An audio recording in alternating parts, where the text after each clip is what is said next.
మనందరిలో ఉన్నటువంటి దైవిక శక్తి, ధార్మిక శక్తి ఎంతో ఉన్నతమైనటువంటిదాన్ని ప్రపంచ దేశాలన్నింటికీ కూడా తెలియపరచాల్సి ఉంది. ఇంత సనాతనమైనటువంటి ధర్మం మనది, వైదిక ధర్మం మనది ఎప్పటి నుండి మొదలయ్యింది అంటే, ఎవరైనా కాలంలో పుట్టి ఉంటే కాలంలో ఫలానా సమయం నుండి ఇది ఉనికిలోనికి వచ్చింది అని చెప్తారు. కానీ మన సనాతన ధర్మం అనాది ధర్మం, సనాతనమైంది, శాశ్వతమైంది. కాలానికంటే ముందుగా ఉన్నటువంటి సాక్షాత్తు పరబ్రహ్మ స్వరూపము నుండి వచ్చినటువంటిది.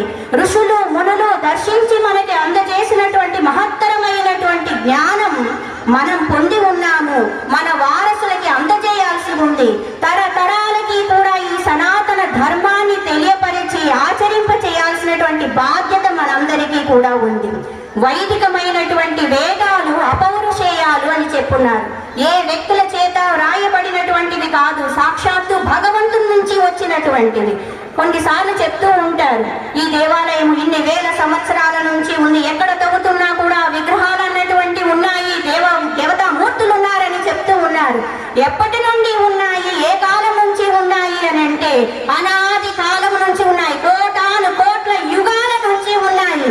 మన భారతదేశం పుణ్యభూమి, కర్మభూమి, యోగ భూమి, ధన్య భూమి. ఎంతో మంది దేవతలు నడయాడినటువంటి భూమి. అయోధ్యలో రామ మందిర నిర్మాణం జరిగింది.